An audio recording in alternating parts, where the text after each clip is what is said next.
दोस्तों, आप सभी का बहुत बहुत स्वागत है हमारे YouTube चैनल पर। दोस्तों, हम Bihar special GK static part में बिहार के भूगोल का अध्ययन कर रहे थे।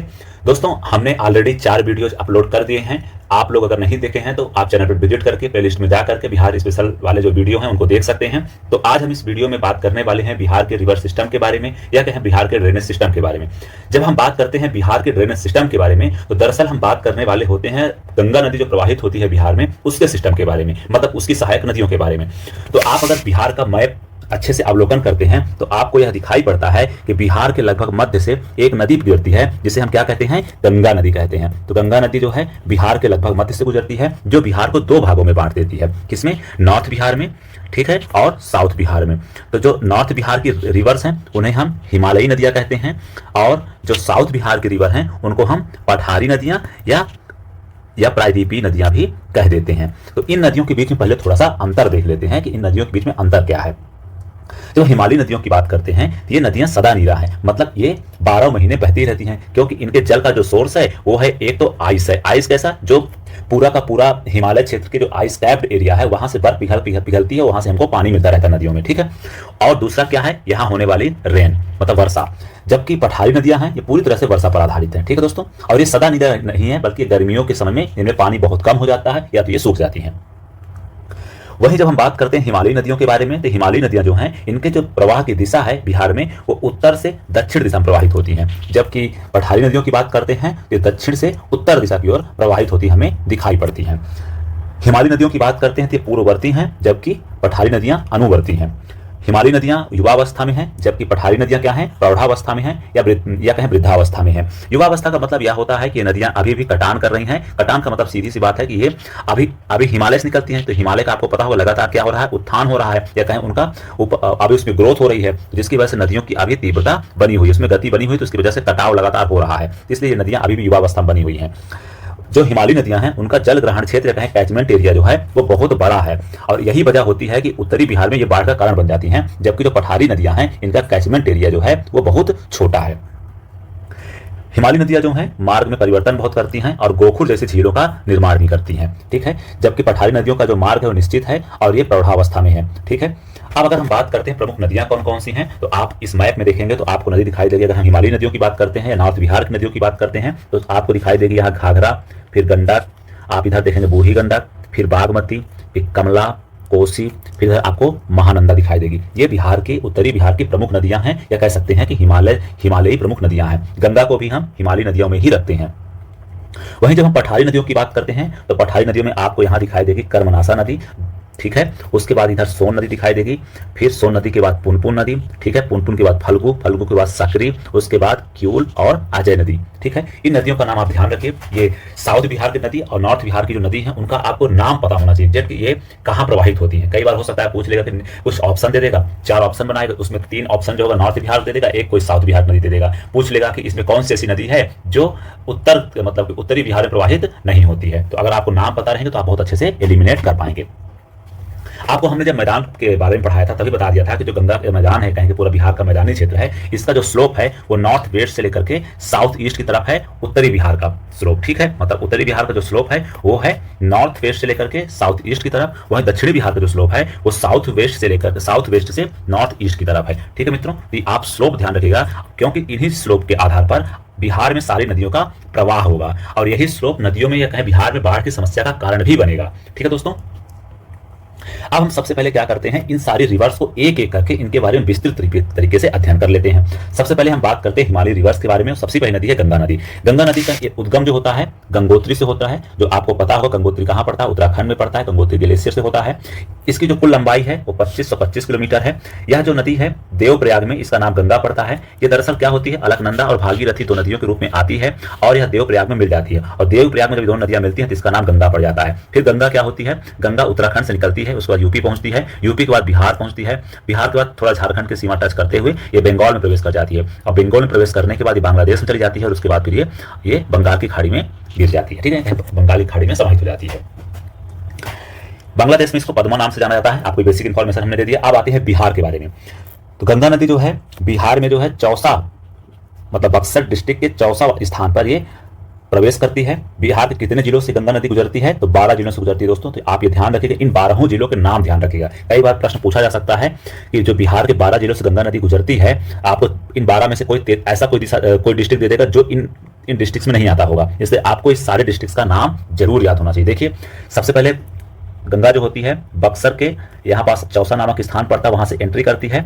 आप देखेंगे तो बक्सर के बाद ये भोजपुर पहुंचती है, भोजपुर के बाद पटना, इधर आप देखेंगे सारण, सारण के बाद वैशाली, वैशाली के बाद समस्तीपुर, समस्तीपुर के बाद बेगूसराय, बेगूसराय के बाद लखीसराय, लखीसराय के बाद मुंगेर, मुंगेर के बाद खगड़िया, खगड़िया के बाद भागलपुर, और फिर भागलपुर और कटिहार की सीमा बनाते हुए ये कहाँ इंटर कर जाती है? वेस्ट बंगाल में। तो ध्यान रखिएगा, जो गंगा है इंटर करती है बक्सर से, बक्सर के चौसा नामक स्थान से इंटर करती है, और ये भोजपुर और सारण के बीच में क्या करती है? बाउंड्री बनाते हुए इंटर कर जाती है, अंदर चली जाती है, मतलब फिर पटना से होते हुए इंटर कर जाती है। लेकिन जब एग्जिट होती है बिहार से, तो ये कटिहार और भागलपुर के मध्य सीमा बनाते हुए एग्जिट होती है। ठीक है दोस्तों, तो आप ये बात ध्यान रखिएगा। गंगा की सर्वाधिक जो लंबाई है वो पटना जिले में है, लगभग कितने किलोमीटर? तो 99 किलोमीटर लंबाई है पटना जिले में। उसके बाद 97 किलोमीटर जो लंबाई है गंगा की, वो है आपके भागलपुर जिले में। तो ये आप ध्यान रखिए, कभी ऐसा प्रश्न आ सकता है कि किस जिले में गंगा नदी की लंबाई सर्वाधिक है? तो है पटना जिला, जहां 99 किलोमीटर गंगा नदी की लंबाई है। ठीक है दोस्तों,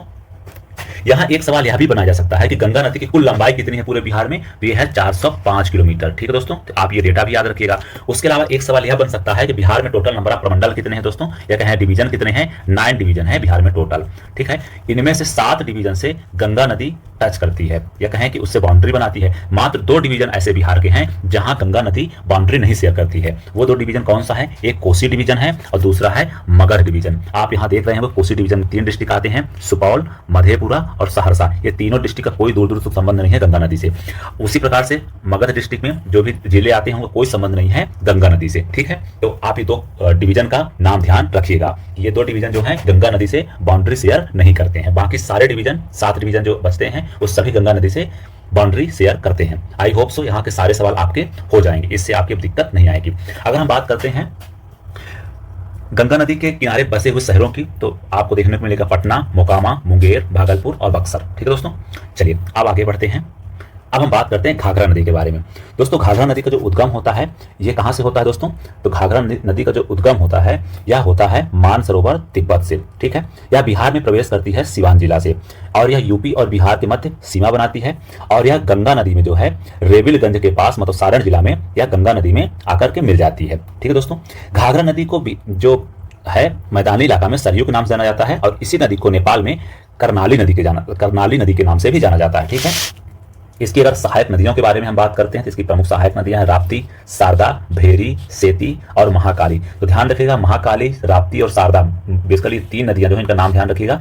ये जो है घाघरा की सहायक नदी हैं, और इस नदी को जो है नेपाल में करनाली नदी के नाम से भी जाना जाता है। और इसे सरयू नदी आपको पता होगा, अयोध्या इसी नदी के किनारे अवस्थित है। ठीक है, और यह जो है गंगा नदी में मिलती है रेविलगंज, सारण जिले में, और यह बिहार में जो प्रवेश करती है तो किस जिले से प्रवेश करती है? सिवान डिस्ट्रिक्ट से प्रवेश करती है। थोड़ा इसका हम अपवाद क्षेत्र देख लेते हैं।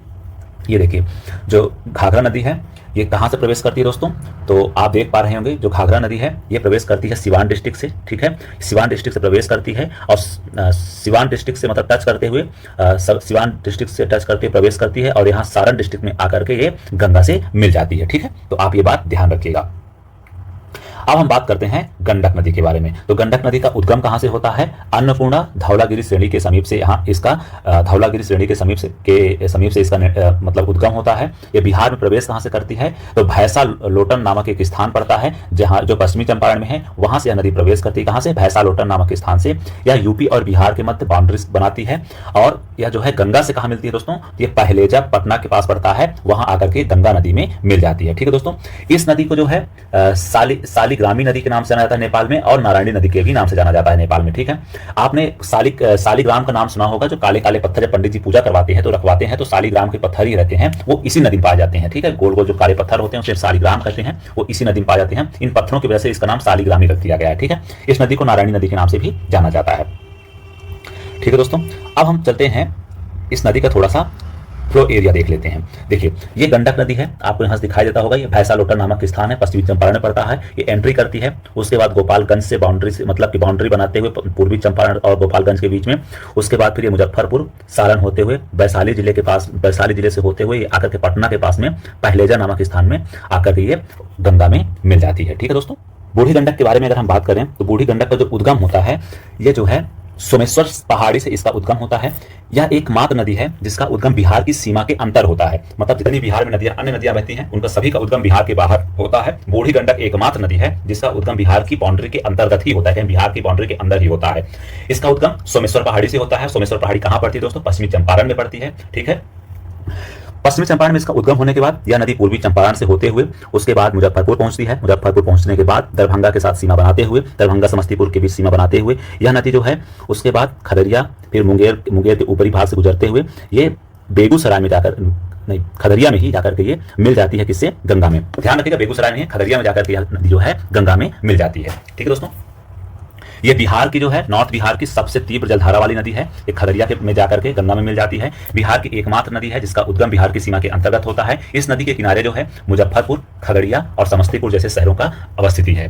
अब हम बात करते हैं बागमती नदी के बारे में दोस्तों। तो बागमती नदी जो है इसका उद्गम जो होता है शिवपुरी पहाड़ी से होता है। शिवपुरी पहाड़ी दोस्तों कहां पड़ती है? शिवपुरी पहाड़ी पड़ती है आपके नेपाल में। ठीक है, यह जो शिवपुरी पहाड़ी से इसका उद्गम होने के बाद यह महाभारत श्रेणी को काटते हुए बिहार में प्रवेश करती है सीतामढ़ी जिले में ढेंग स्टेशन के पास से। ठीक है, और इसी नदी के किनारे काठमांडू अवस्थित है और काठमांडू में ही आपको पता होगा पशुपतिनाथ का मंदिर है। ठीक है दोस्तों, तो पशुपतिनाथ का मंदिर किस नदी के किनारे है? बागमती नदी किनारे। काठमांडू किस नदी किनारे अवस्थित है? तो बागमती नदी किनारे अवस्थित है।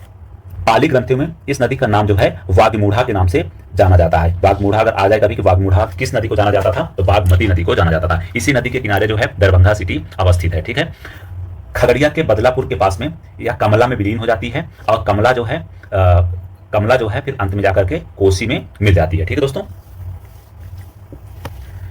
तो आप इसका थोड़ा सा फ्लो देख सकते हैं कैसे नदी प्रवाहित होती है। आप ये देखेंगे ये समस्तीपुर जिले से एंटर करती है। समस्तीपुर जिले से एंटर करने के बाद यह जो नदी है उसके बाद ये मुजफ्फरपुर पहुंचती है। मुजफ्फरपुर के बाद यह नदी दरभंगा और समस्तीपुर के बीच क्या करती है?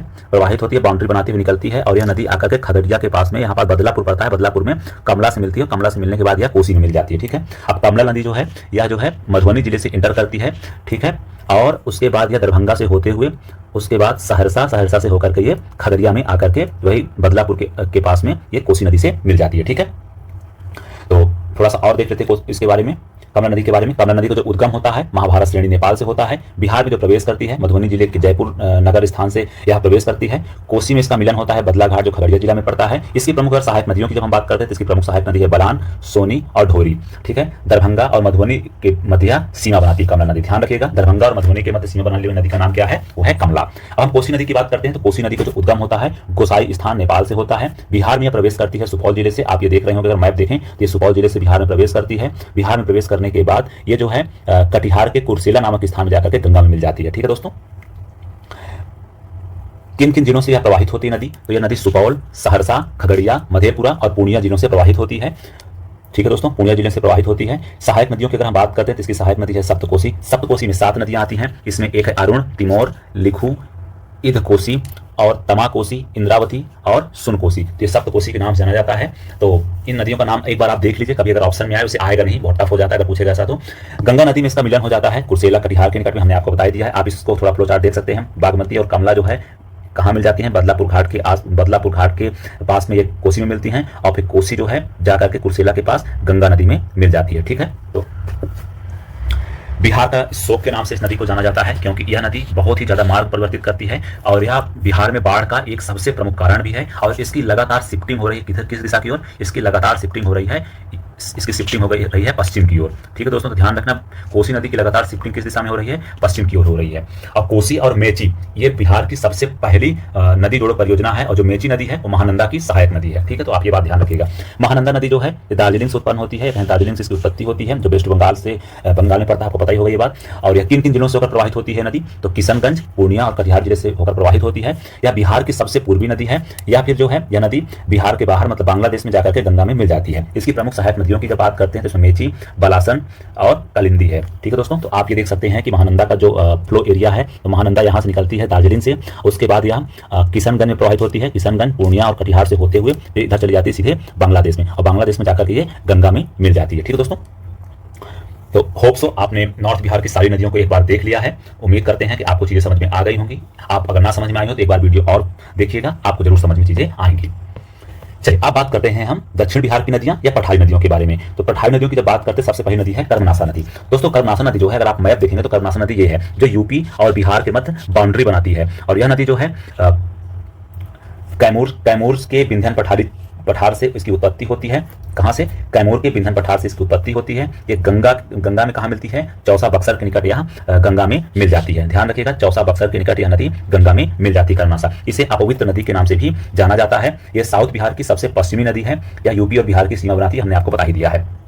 अब बात हम करते हैं सोन नदी की। सोन नदी जो है मध्य प्रदेश के अमरकंटक पहाड़ी से निकलती है। ठीक है दोस्तों, यह मैकाल पहाड़ी से निकलती है, और मैकाल पहाड़ी से निकलने के बाद यह नदी मध्य प्रदेश से होते हुए ये आती है बिहार में। बिहार में जो है ये रोहतास के पास से बिहार में प्रवेश करती है। ये गंगा में जो है मनेर के पास, मनेर जो पटना में पड़ता है, मनेर के पास आकर के गंगा में मिल जाती है। ठीक है दोस्तों, इसकी प्रमुख सहायक नदियों की जब हम बात करते हैं तो इसकी प्रमुख सहायक नदी है रिहन, कान्हर और उत्तरी कोयल। इसकी सहायक नदियां याद रखिएगा, इंपॉर्टेंट है नदियां, इसकी सहायक जितनी भी हैं आप ध्यान रखिएगा। जो सोन नदी है ये छोटा नागपुर के पठार को कैमूर के पठार से विभाजित करती है, और यह बिहार और झारखंड के बीच सीमा भी बनाती है। इस नदी पर 3-4 बांध बने हुए हैं, उनका नाम ध्यान रखें। एक तो डेहरी बांध है, इंद्रपुरी बैराज भी इसी नदी पर है, और बाणसागर बांध भी इसी नदी पर है जो मध्य प्रदेश में पड़ता है। डेहरी और इंद्रपुरी बांध दोनों के दोनों रोहतास जिले में पड़ते हैं। तो ध्यान रखिएगा दोस्तों, बिहार में कहां से प्रवेश करती है सोन नदी? वो करती है रोहतास जिले से। तो आप ये देखेंगे, अगर इसका पूरा फ्लो एरिया देखेंगे तो जो ये नदी है ये रोहतास जिले से प्रवेश करती है। ये औरंगाबाद और रोहतास के मध्य सीमा बनाते हुए, उसके बाद ये भोजपुर के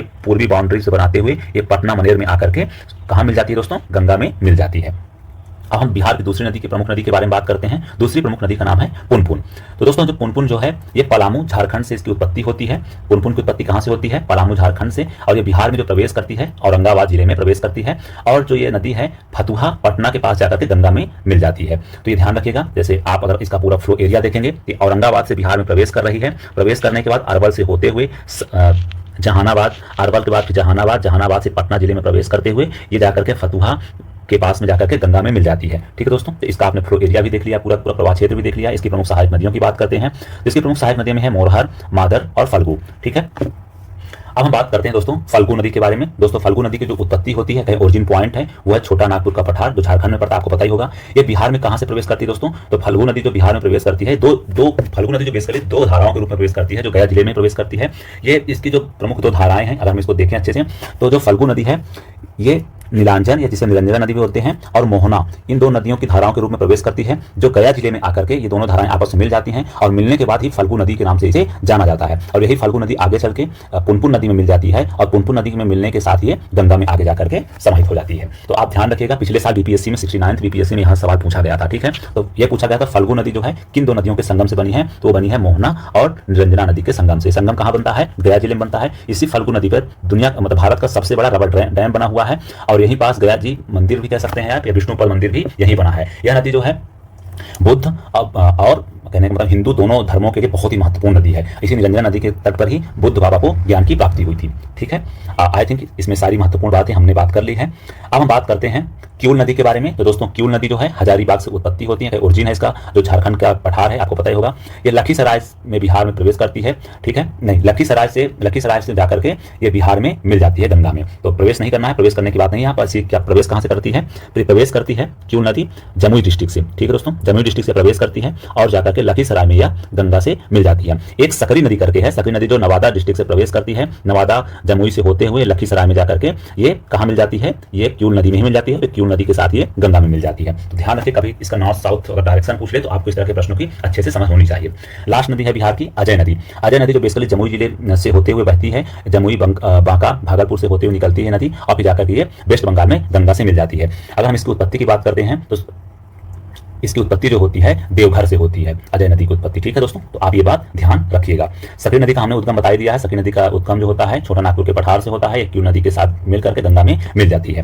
तो दोस्तों आई होप सो इसमें आपको सारी बातें समझ में आ गई होंगी। अब हम बात कर लेते हैं कि बिहार की 5 सबसे बड़ी नदियां जिनकी सबसे ज्यादा लंबाई है। तो सबसे ज्यादा लंबाई किस नदी की है बिहार में? तो नंबर 1 पर है गंगा नदी की, लगभग इसकी 405 किलोमीटर लंबाई है। उसके बाद बागमती की जिसकी 394 किलोमीटर लंबाई है। उसके बाद बूढ़ी गंडक की जिसकी लंबाई 320 है। गंडक की जिसकी लंबाई 260 है। कोसी की जिसकी लंबाई 260 किलोमीटर है। अगर हम कोई आपसे पूछ ले नॉर्थ बिहार में जो नदियां बहती हैं उनका वेस्ट से ईस्ट क्रम क्या है, तो आपको इन नदियों का नाम पता होना चाहिए। सबसे ईस्ट में आपकी है कौन सी? घाघरा है। उसके बाद आपकी गंडक है। उसके बाद आपकी बूढ़ी गंडक है। बूढ़ी गंडक के बाद आपकी कौन सी आती है? बागमती आती है। फिर कमला आती है। उसके बाद कोसी आती है। कोसी के बाद आपकी महानंदा आती है। तो आप ये ध्यान रखिएगा इनका सीक्वेंस। उसी प्रकार से अगर आपसे कोई पूछ ले साउथ बिहार की जो नदियां हैं उनका वेस्ट से ईस्ट क्रम क्या है, तो आपको पता होना चाहिए। सबसे लास्ट में या सबसे वेस्ट में है कर्मनासा नदी। उसके बाद है सोन नदी। सोन नदी के बाद है पुनपुन नदी। पुनपुन नदी के बाद है फल्गु नदी। फल्गु नदी के बाद है सकरी नदी। सकरी नदी के बाद है आपकी क्यूल नदी। और क्यूल नदी के बाद है अजय नदी। तो इन सभी का आपको क्रम भी याद होना चाहिए। तो इतने ही सवाल यहाँ से बन सकते हैं दोस्तों। हमने अपनी तरफ से पूरी कोशिश की है और आप 1-2 बार रिवाइज करिएगा। उम्मीद है आपका सवाल यहाँ से कोई भी गलत नहीं होगा। आपका हमसे जुड़ने के लिए बहुत बहुत धन्यवाद। Thank you. जय हिंद, जय भारत।